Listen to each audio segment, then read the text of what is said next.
good afternoon, everyone. Thanks for being here.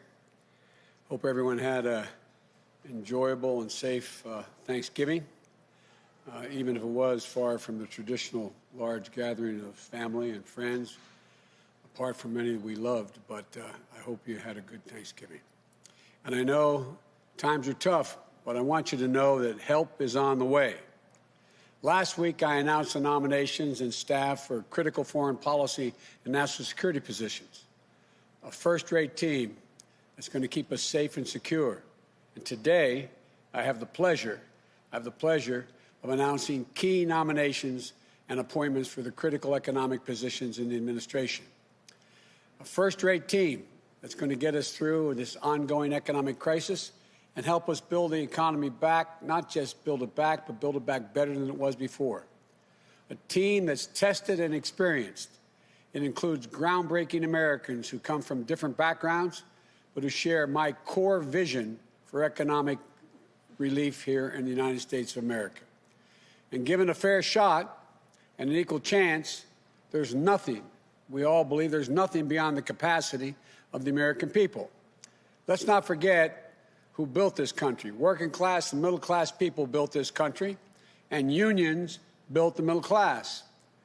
And from the most unequal economic and job crisis in modern history, we can build a new American economy that works for all Americans, not just some, all. We need to act now, though, and we need to work together. You know, in the weeks since winning the election, Vice President Harris and I have covered meetings with a number of people. We convened meetings with labor leaders and CEOs at the same time, mayors and governors of both political parties. There's a consensus out there that as we battle the COVID-19 disease, we have to make sure that business and workers have the tools, resources, and guidance and the health and safety standards to be able to operate safely.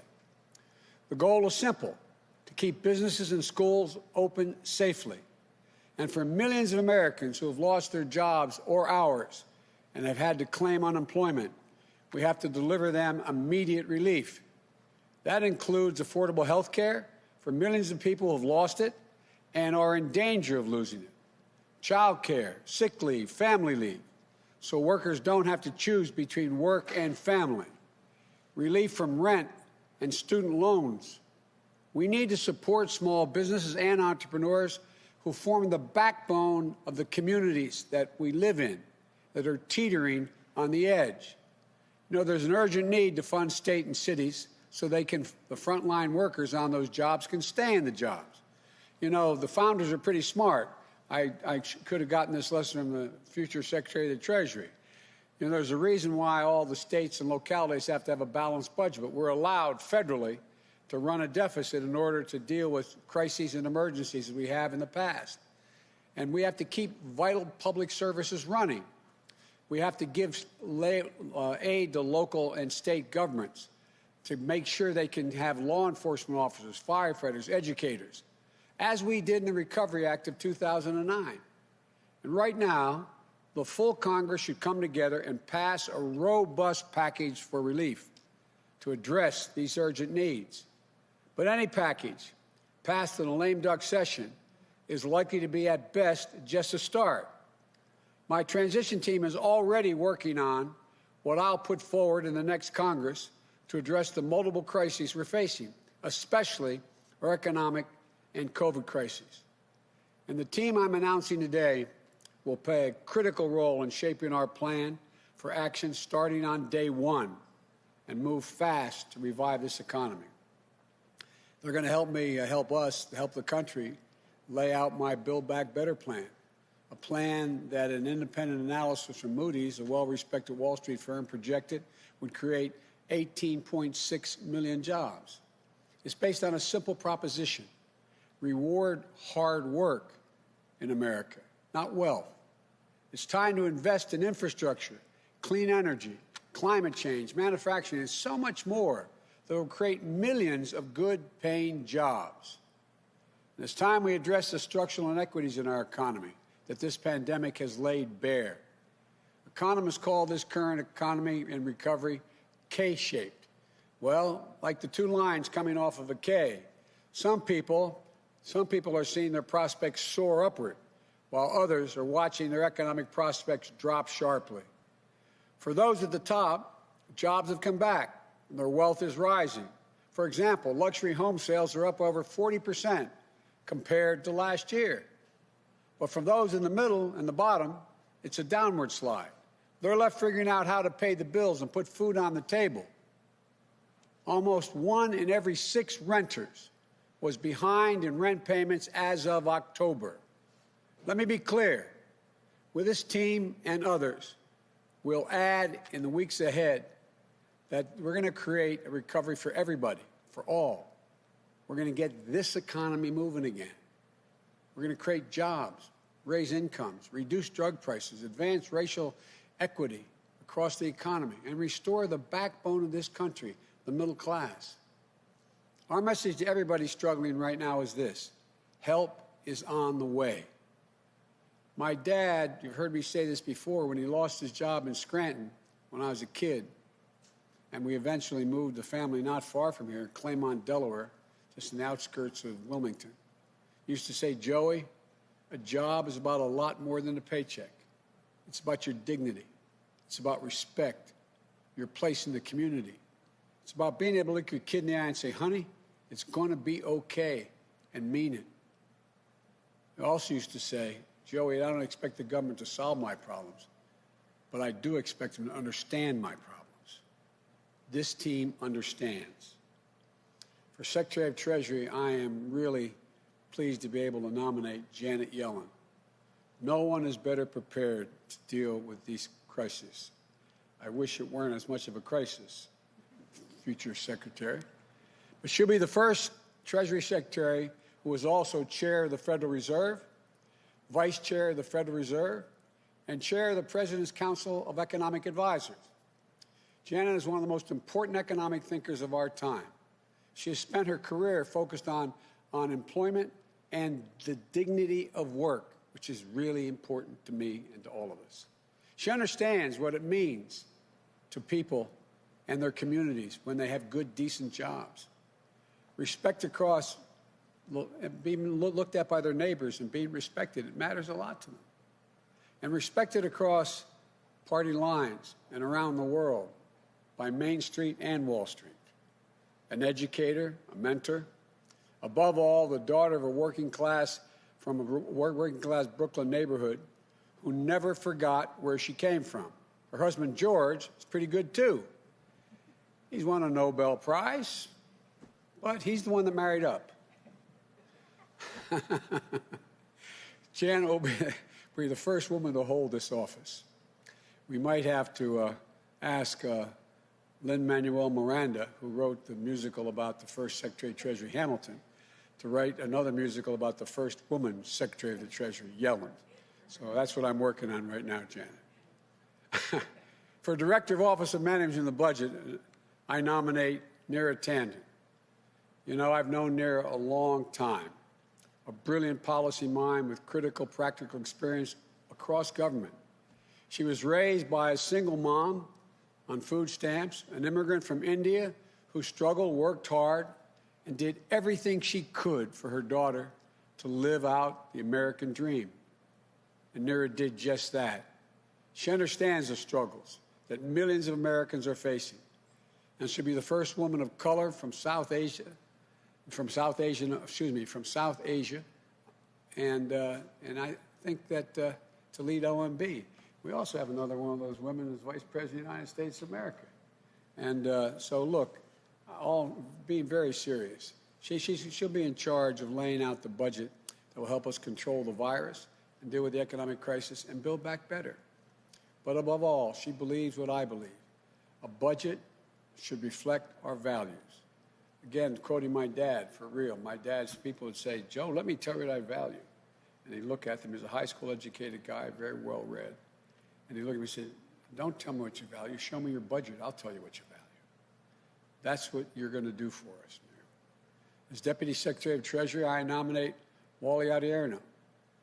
Wally is, Wally, I don't know. I tell you what, Senator Warren really likes you.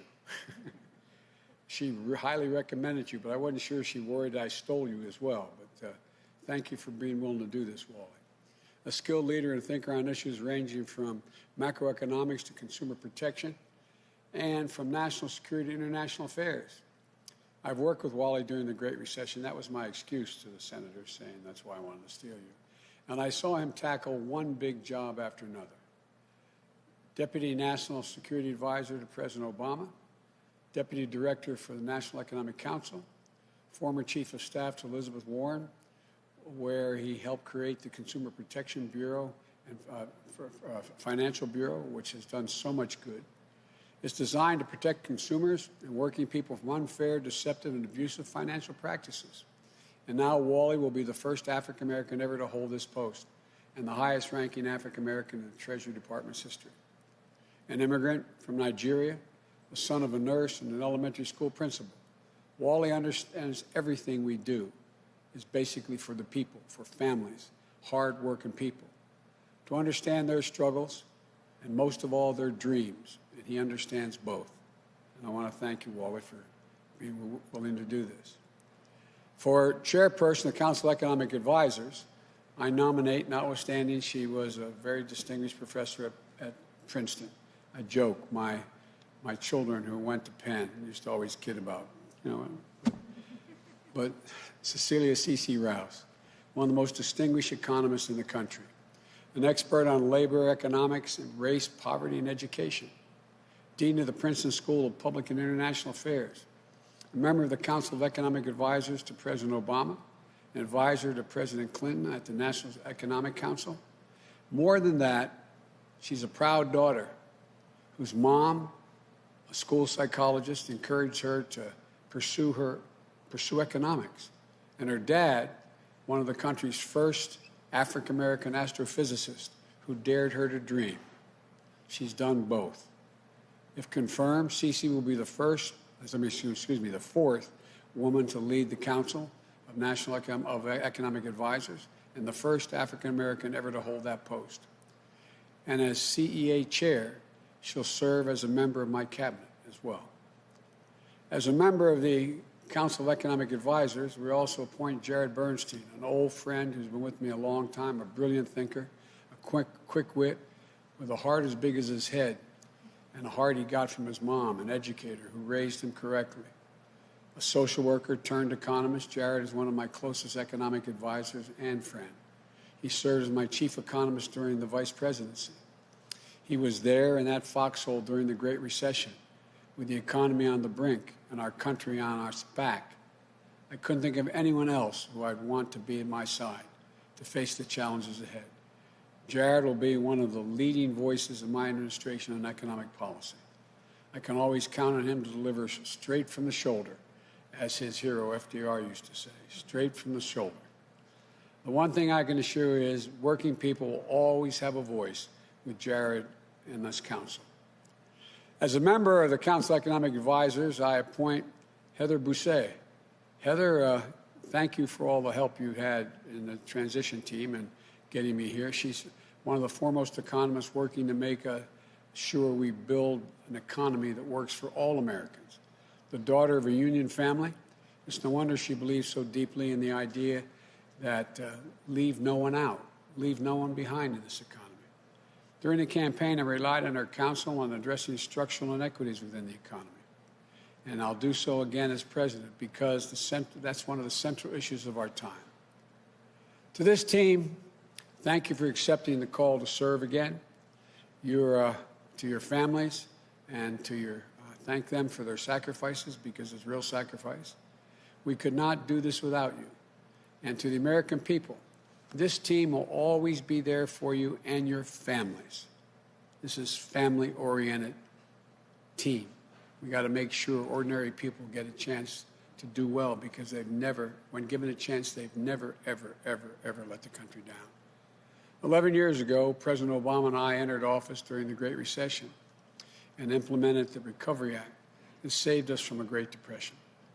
I didn't see the map of America at the time, nor did he, in terms of blue states and red states. We only saw the United States of America. We worked with everyone, for everyone, and we recovered and rebuilt together as one nation. Vice President Harris and I will do that all over again with an outstanding team. They're ready on day one. And to the United States Senate, I hope these outstanding nominees will receive a prompt hearing and that we will be able to work across the aisle in good faith and move forward as one country. So let's begin the work to heal, to unite, to rebuild an economy for all Americans. They deserve and expect nothing less. Thank you. May God bless you, and may God protect our troops. I now turn this over to the new team, starting with our next Secretary of Treasury, Janet Yellen. Again, Janet, thanks for accepting. Appreciate it. I think they're going to clean this off for us here.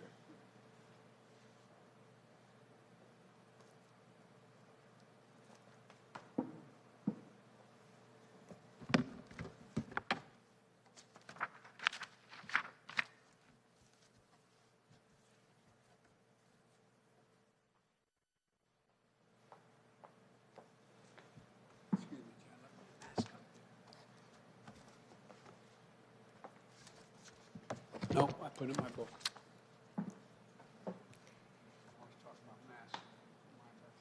Thank you, Mr. President-elect and Madam Vice President-elect.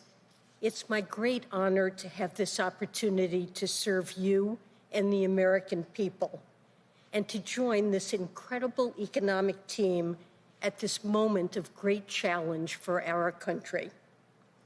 Mr. President-elect, when you reflect on what your father taught you about how a job is much more than a paycheck, I hear my own father, who raised our family in working-class Brooklyn.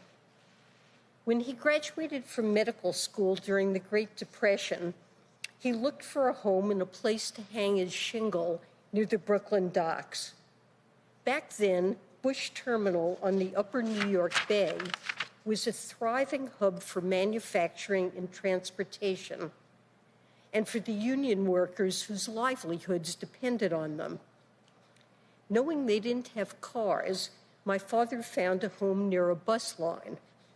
He started his family practice in the basement while we lived on the floors above.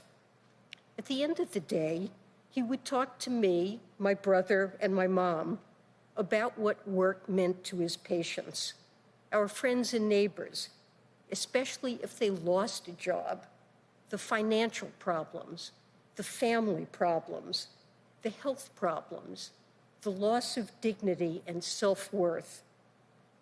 The value of work always stuck with me, so much so that I became an economist because I was concerned about the toll of unemployment on people, families, and communities. And I've spent my career trying to make sure people can work and achieve the dignity and self-worth that comes with it. Mr. President-elect, I know you've done the same. I saw that understanding during the last Great Recession and the Recovery Act that followed. And now we're facing historic crises again. The pandemic and economic fallout that together have caused so much damage for so many and have had a disproportionate impact on the most vulnerable among us. Lost lives, lost jobs, small businesses struggling to stay alive or closed for good. So many people struggling to put food on the table and pay bills and rent. It's an American tragedy, and it's essential that we move with urgency. Inaction will produce a self-reinforcing downturn, causing yet more devastation. And we risk missing the obligation to address deeper structural problems, inequality, stagnant wages, especially for workers who lack a college education. Communities that have seen industry disappear with no good jobs replacing lost ones. Racial disparities in pay, job opportunities, housing, food security, and small business lending that deny wealth building to communities of color.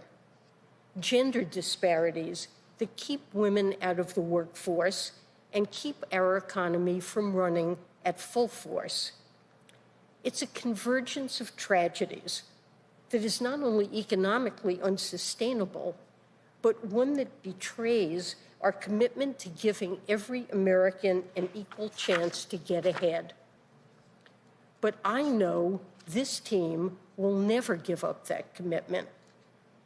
As you've said before, Mr. President-elect, out of our collective pain as a nation, we will find collective purpose to control the pandemic and build our economy back better than before, to rebuild our infrastructure and create better jobs, to invest in our workforce, to advance racial equity and make sure the economic recovery includes everyone, to address the climate crisis with American ingenuity and American jobs, working together with the outstanding national security and foreign policy team you announced last week to help restore America's global leadership.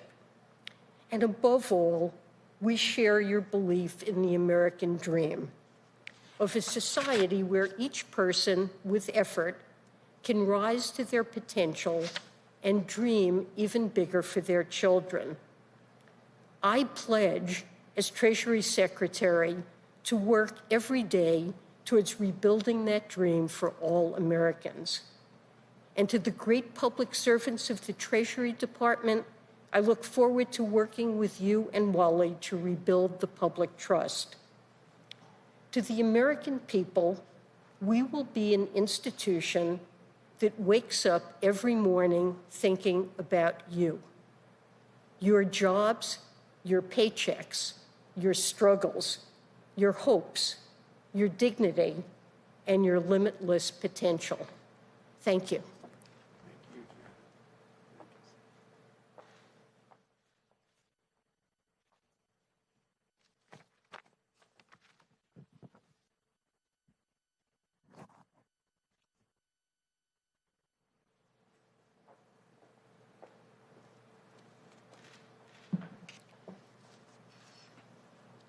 Mr. President-elect, Madam Vice President-elect, I'm humbled and honored by the trust you've placed in me to work with this talented team on behalf of the American people. I'm especially proud to work alongside leaders who understand that budgets are not abstractions. They are a reflection of our values. They touch our lives in profound ways, and sometimes they make all the difference. Like the Vice President-elect's mother, Kamala, my mother, Maya, was born in India. Like so many millions across every generation, she came to America to pursue a better life. I was raised in a suburb of Boston, a middle-class kid. But when I was 5, my parents got divorced, and my mom was left on her own with 2 young children and without a job. She faced a choice: return to India, where at a time divorce was stigmatized and the opportunities for her and her children would be limited, or keep fighting for her American dream. She stayed, and America came through for her when times were tough. We relied on food stamps to eat. We relied on Section 8 housing vouchers to pay the rent. We relied on the social safety net to get back on our feet. This country gave her a fair shot to reach the middle class, and she made it work. She got a job as a travel agent, and before long, she was able to buy us our own home in Bedford, Massachusetts, and eventually see her children off to college and beyond. I'm here today thanks to my mother's grit, but also thanks to a country that had faith in us, that invested in her humanity and in our dreams. I'm here today because of social programs, because of budgetary choices, because of a government that saw my mother's dignity and gave her a chance. Now it is my profound honor to help shape those budgets and programs to keep lifting Americans up, to pull families back from the brink, to give everybody the fair chance my mom got, and that every single person deserves. That's the America Maya and Shamala were drawn to, the America the President-elect and Vice President-elect are ready to grow. I believe so strongly that our government is meant to serve all the American people, Republicans, Democrats, and independents alike, all of whom deserve to know their government has their back. I look forward to working together alongside the dedicated career professionals of the OMB to expand possibilities for every American family. And I want to thank my own wonderful family, my husband, Ben, without whose love and support I would simply not be here, and our children, Alina and Jaden. Thank you all for this profound opportunity to serve.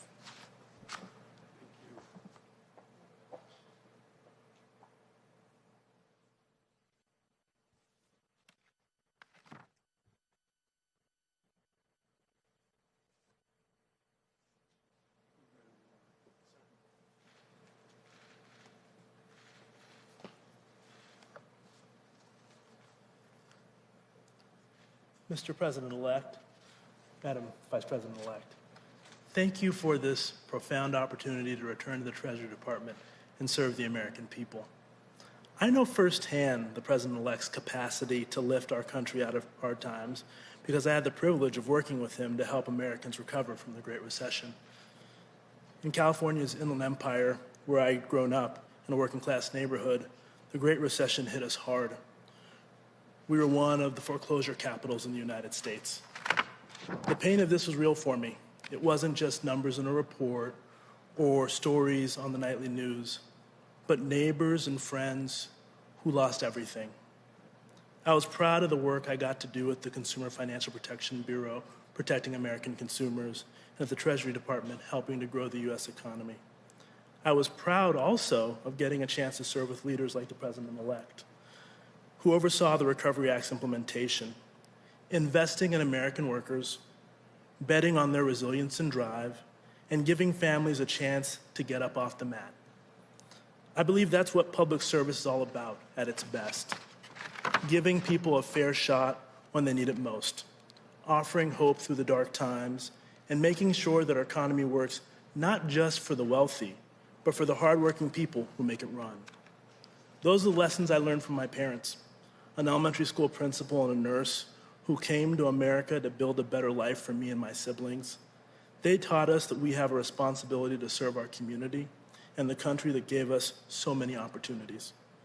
But I also learned early on how much more needs to be done to ensure that everyone has a fair chance they deserve.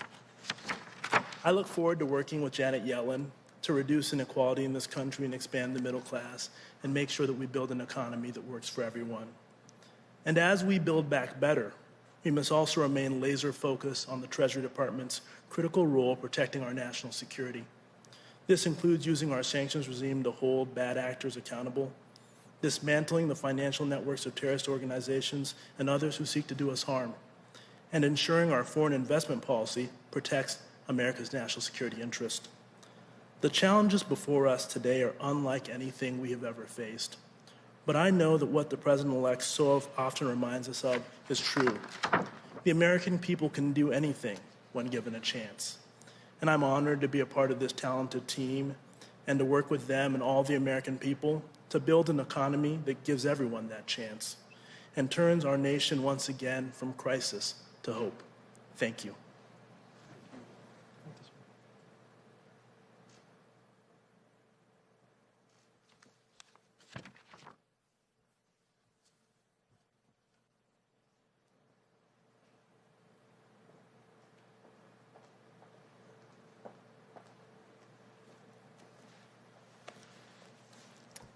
Good afternoon, Mr. President-elect, Madam Vice President-elect. Thank you for this extraordinary opportunity to join this team. I'm humbled and honored and ready to get to work for the American people. To be perfectly honest, Until recently, I did not anticipate I would return to public service. As every academic knows, when you've laid down roots at a school you love, with incredible students and colleagues you've grown with, it isn't easy to take a leave. It requires a rare combination of urgency and opportunity to pull you away. But that rare combination is precisely what our nation is facing right now. My path as an economist began in my first year of college. My mother, the school psychologist, encouraged me to take a course in economics. And it happened to coincide with what at the time was one of the worst spikes in unemployment since the Great Depression. It was impossible for me to separate what we were learning in the classroom from what I know was going on in towns across the country. And so I found myself drawn to the study of the labor market in all of its dimensions. The reasons that jobs disappear, the impact of education on people's job prospects, and the ways we can tear down barriers to job growth and make it easier for people to find long-lasting economic security. Today, nearly 40 years later, we are once again living through one of the worst job crises since the Great Depression. Millions of families have had their lives turned upside down. The safety net has frayed, leaving vulnerable Americans to slip through into hardship and hopelessness. And importantly, structural inequities that have always existed in our economy are being exacerbated like never before. This is a moment of urgency and opportunity, unlike any we've faced in modern times. The urgency of ending a devastating crisis and the opportunity to build a better economy in its wake. An economy that works for everyone, brings fulfilling job opportunities, and leaves no one to fall through the cracks. I look forward to working with the President-elect and Vice President-elect and this amazing entire economic team to address that urgency and seize that opportunity and make our economic system work better for every American. Thank you.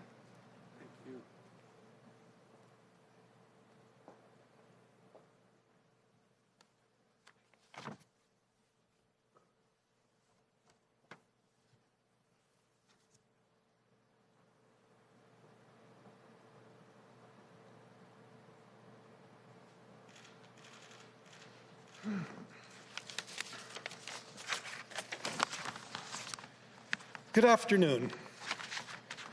I'm hard-pressed to find the words to express my gratitude to the President-elect and Vice President-elect for the chance to be here today. In thinking about the path that brought me here, a good place to start is 12 years ago, almost to the day, when I met with then Vice President-elect Biden at his home not far from here. It was supposed to be a job interview to be his chief economist, but it quickly turned into a conversation about economic justice and fairness, which, as many here know, is a common destination in conversations with the President-elect. Over the years, we've continued that discussion. Often it takes the form of some policy minutiae. Sometimes it's me hitting him with far more graphics than are necessary, or him telling me to stop speaking economese and start speaking English. Guilty as charged, Mr. President-elect. I suspect the reason we had such a meeting of the minds back then dates back to a common saying in my household when I was growing up. If you're not part of the solution, you're part of the problem. I grew up with a single mother, a lifelong educator. There was a picture of FDR on the wall. Her proudest moment wasn't when I got a PhD, it was when I got a union card. Local 802, the New York City's Musicians Union, but that's a whole other story. Of course, if you intend to be part of the solution, you need to accurately diagnose the problem. In that regard, I think the President and Vice President-elect's agenda is timely, resonant, and visionary. Yes, they've stressed the urgent need to control the virus and provide the relief needed to help families and businesses get to the other side of this crisis. But they've been just as adamant that simply getting back to where we were sets the bar too low. We must build back an economy that's far more resilient, far more fair, and far more inclusive. It is precisely the vision this nation needs, and I suspect I'm not the only person on this stage chomping at the bit to get to work on making their vision a reality. Thank you.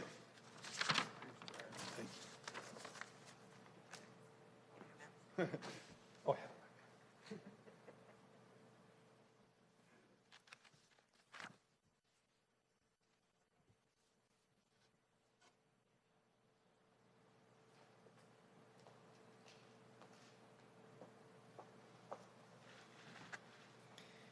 Mr. President-elect and Madam Vice President-elect, I am honored and very grateful for the chance to be a part of this absolutely exceptional team and excited to get to work helping build an economy rooted in the values that we share: equality, opportunity, and the dignity of work.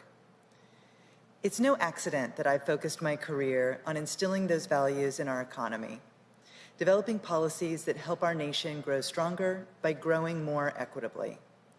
Like the President-elect and the Vice President-elect, those values were instilled in me at a young age. In the late 1970s, my dad got a job at Boeing. And if you grew up in Seattle like I did, you know what that means. A lot more than a paycheck, as Janet referenced, and as the President so often reminds us. And for our family, my dad's job at Boeing meant security. It meant union benefits, a place in the neighborhood, a place in the middle class.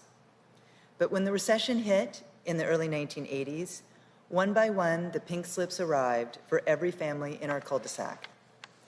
Every kid at my bus stop who had a parent who was laid off. Our entire community saw its future dimmed, and one by one, it was my turn. So the first time I truly experienced this thing called the economy, it was my parents sitting down and explaining that things were going to be tougher for a while because my dad was on layoff. Too many kids in America experience the economy through those kinds of difficult conversations, or far worse. I was struck by the profound power this mysterious force held over my life, my friends, and my community. And I wondered if that power couldn't also be wielded to create happier conversations and fuller lives. I've dedicated my career to figuring out how we can grow and sustain the middle class and uproot the gender barriers and racial barriers that leave too many Americans outside the dream looking in. Through the organization I co-founded, I've pursued solutions to reverse the dangerous march of inequality and bring us back to the core value of broadly shared success. That's the same value I see at the heart of the Build Back Better plan, and why I'm so excited and honored to help this team bring not just good jobs, but the good lives and peace of mind that comes with them to every American community. Thank you.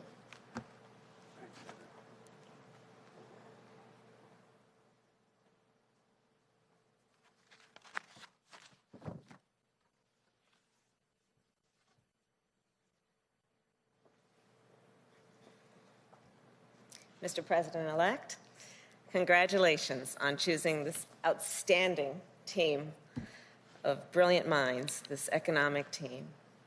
This is the right team for this moment. And to our nominees and appointees, thank you for your continued service to our nation. This is the team we need to deliver immediate economic relief to the American people, to get our economy back on track, and to make sure it works for working people. And as President-elect Biden noted earlier, completing that task could not be more urgent. Cases of COVID-19 are spiking, and beyond the tragic loss of life, the toll of this recession continues to mount. Across America, 1 in 6 adults with children say their families are hungry. Janet Yellen talked about food insecurity. This is real. We are looking at a hunger crisis in America right now. 1 in 3 adults are having trouble paying their bills, essential bills, the bills that need to be paid at the end of every month to get to the next month. And the number of open small businesses has fallen by nearly 30% due to this pandemic, while many others are hoping they can stay afloat until a vaccine is available. These are the struggles, the worries that keep people up in the middle of the night, that have them sitting at their kitchen table past midnight, trying to figure out how they're going to make it work. But Americans are not united by their worries alone. They are also united by their aspirations, the aspirations they have for themselves, for their children, for their families, and for their community.